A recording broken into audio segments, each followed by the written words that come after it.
I'm Melanie Johnson along with my co-host Jen Foster. We are both 13-time best-selling authors. We've published over 2,500 books and made all of our authors #1 bestsellers. We own Elite Online Publishing. If you want to become a best-selling author, look us up at eliteonlinepublishing.com. Now, welcome to the podcast that shares secrets from top industry experts that show you how to get lasting success and results. This is the Elite Expert Insider Podcast.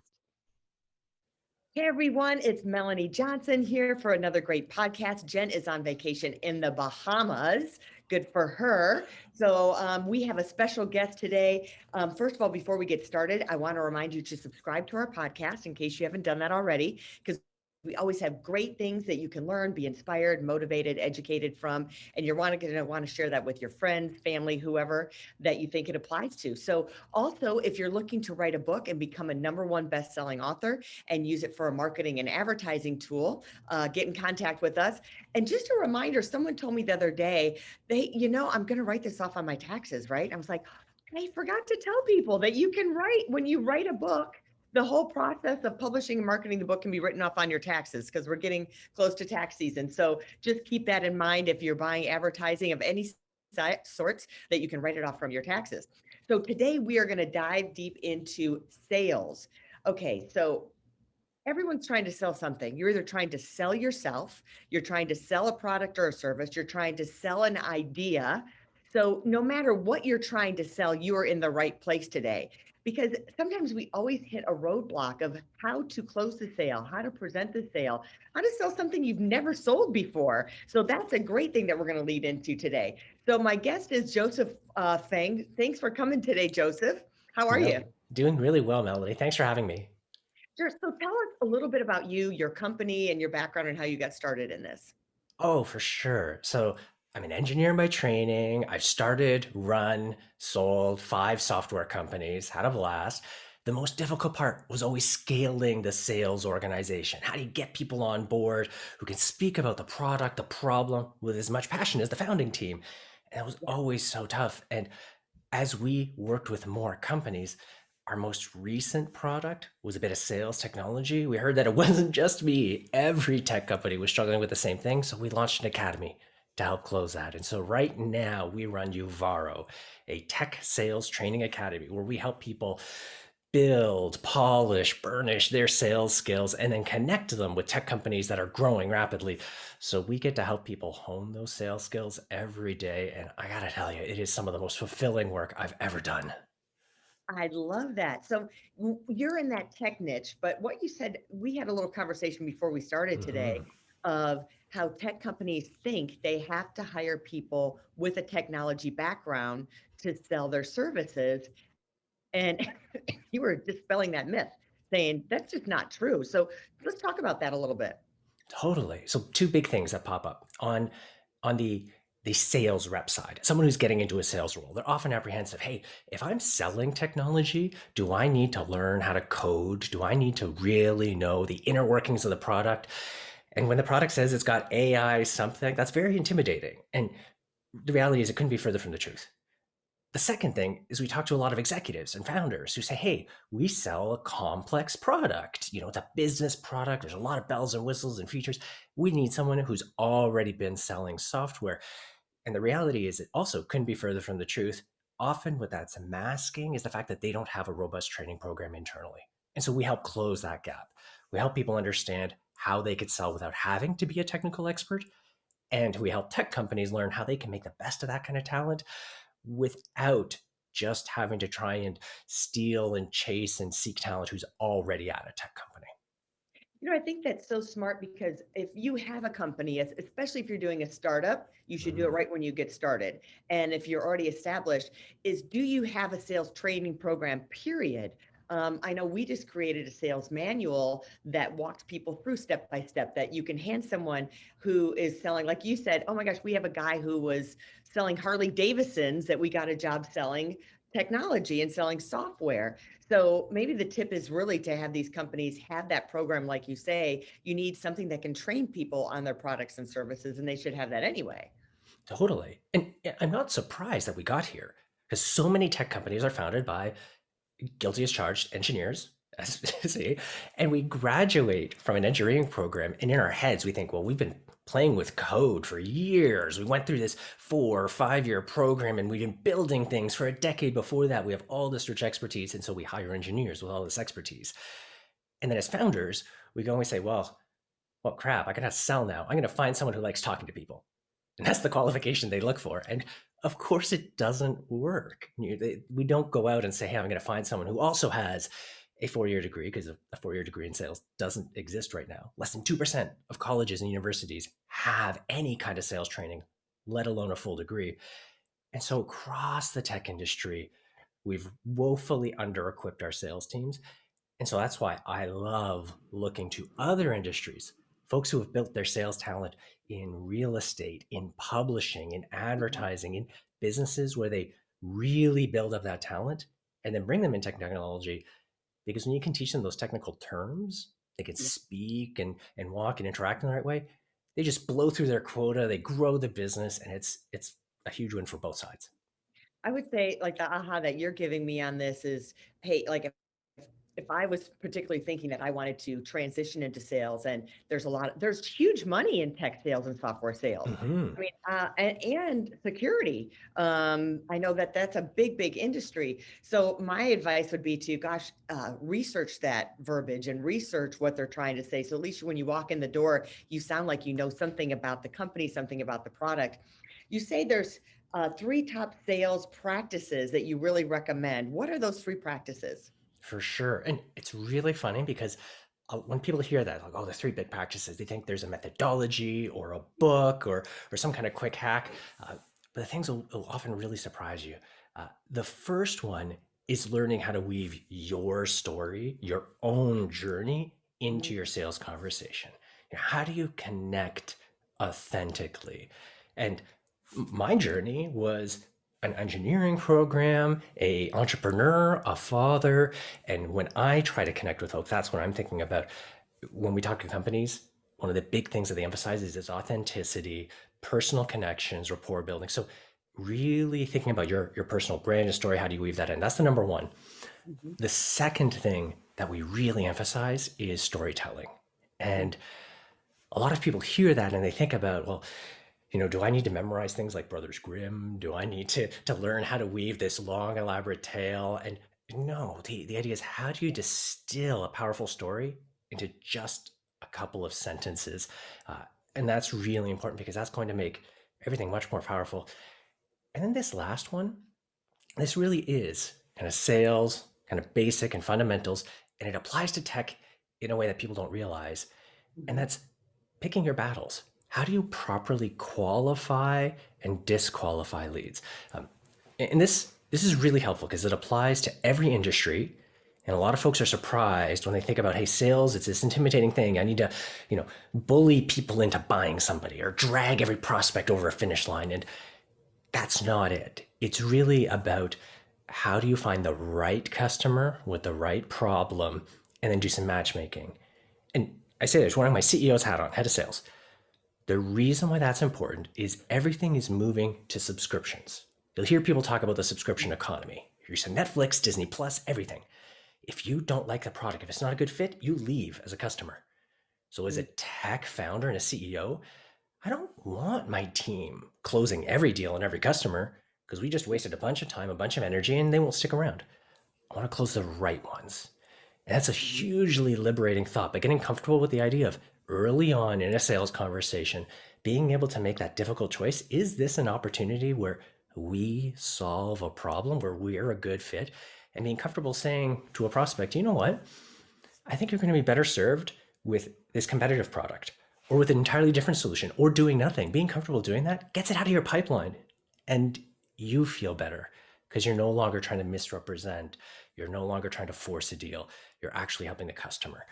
And that's the third really big thing that's so often a surprise for so many. That happened to me this week. We had a customer who came to us who had a terrible publishing experience with another Mhm. company, and she'd already spent a bunch of money. And she came to us and said, "Can you fix this?" But then she was really out of money. And I read her contract and I said, "Actually, they didn't fulfill their contract." You need to go back to them like, hey, I'd like to help you. You know, you can spend some money with us, but really you're best served going back to them. And you really feel better when you tell a client that, like, hey, you don't feel guilty. You're not trying to jam something down their throat that either is too expensive for them or isn't a good fit for what they're doing. It's almost a relief and giving that good value. And I love what you said about storytelling too, because we are all about telling story and having your story. And it's so important to be able to do it authentically. I think that's so Mm. true. Now you said like sales has kind of morphed through the generations and today's climate is so different than 20 years ago. What do you think is really different? One of the really big things, and it, when I say it, it sounds like a platitude and a truth, but there's some details to it.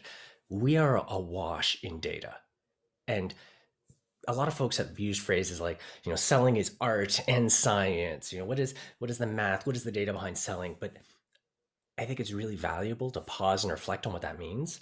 Mhm. We're in a world where we could sell remotely. There's tons of research that businesses are comfortable spending. So 80% of businesses are comfortable spending up to $50,000 without meeting a rep in person.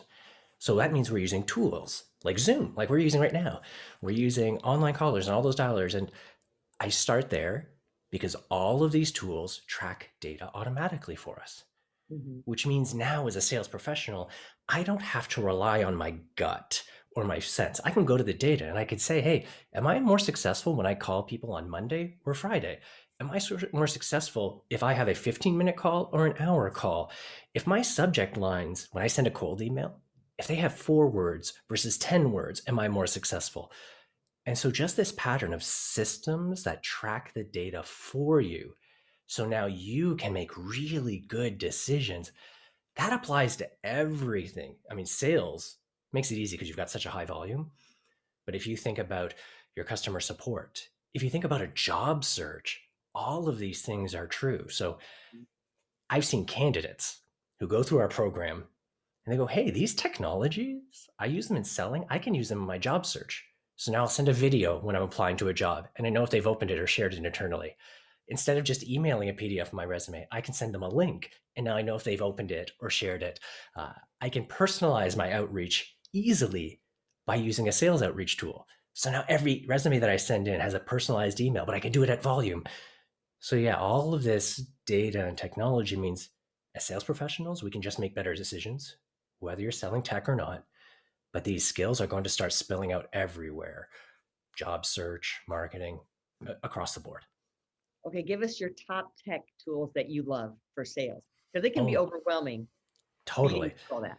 I'm going to choose two tools. Two tools. The first, easiest. This is a quick, easiest one. It feels like a big behavior change, but super easy. And that's using video. Mhm. And there's a ton of tools out there. My personal favorite is Vidyard. Gives us all the functionality that we need and it integrates with everything. But you could be using Loom, BombBomb, Wistia. Uh, but these tools make it very easy when you're sending an email to include a brief video clip. And the reason why it's so powerful is number one, you get all that great data. So you know if they're seeing it, where they're engaging, what's happening. Two, you get to build more rapport. And then number three, a really surprising thing, this isn't true the first time you do it, but by the time you do it the third, the fourth, the fifth time, it's easier to record and send a video than it is to craft that email. And it's such a delight. So that's the first one. Um, the second thing I would share is a sales engagement tool. And again, there's a ton of them. Mhm. uh, Vanilla Soft, Outreach, SalesLoft.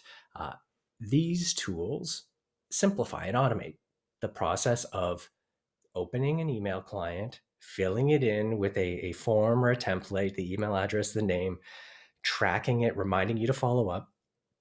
These are all things you can do yourself manually, just Mhm. using Gmail, just using Outlook. But by having a tool that automates it, two things happen. Number one, you just can get through more. I've seen the same rep using the same outreach, but using an automation tool, reach out to 4 times as many prospects with the same time. So that's a huge performance increase. And number two, it lets you prioritize better. Because if you need to get 10 emails out, you've only got a window, you got 10 emails. If you waste that time hunting down the email, copying and pasting a template, hitting send, editing, all these stupid fiddly things, you're not spending the time personalizing. Now, how are those? What did you call it? Vanilla soft? No. Vanilla Soft is one. Fantastic tool, covers a lot of areas. Outreach is another, and Sales Loft is another. How are those different than, say, Constant Contact or MailChimp? Are they different than that? They are, absolutely. That's a great question. So, a lot of Constant Contact and MailChimp and newsletter tools are Mhm. used to send one email to a large audience. Right. And that does serve a purpose in a business. I'm not ignoring that. But a sales rep should not be sending one email to a blanket list of people. Right. It's not relevant, it's not personalized, all those. What all of these tools do, they let you define a template, a sequence, a cadence of emails.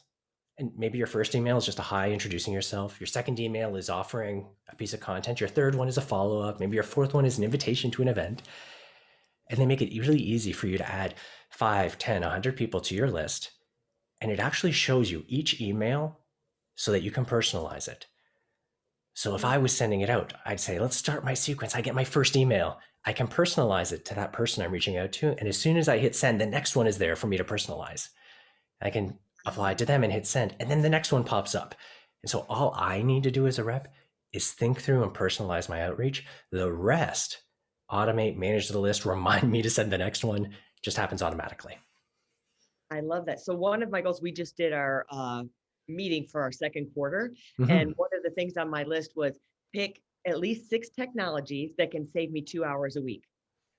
So those are making my list. So both of these will, you can communicate with your team, your stakeholders, and customers. And on the video side, the big boon for me has been our internal communications. For sure, I use it for sales, but I update my team. I share updates with, it sounds silly, but with my family, with my friends, sending someone a quick video message, super impactful. And that saves a lot of anxiety, worry, and time. And then automating your email outreach, again, huge time saver. Now we've used Marco Polo, but not everyone's on Marco Polo. Everyone's on Mm, email. Marco Polo is kind of, you have to have the app and you can send a yeah. video conversation. And I use that like with Jen when she's in the Bahamas. Thank you very much that she can get my messages for that type of thing. Well, what do you think are the biggest challenges for entrepreneurs right now? One last question. Totally. You've interviewed some amazing guests, and I had a chance to listen to some of them, and I don't want to step on their toes around getting started and around sharing. So a lot of what they said is really apt.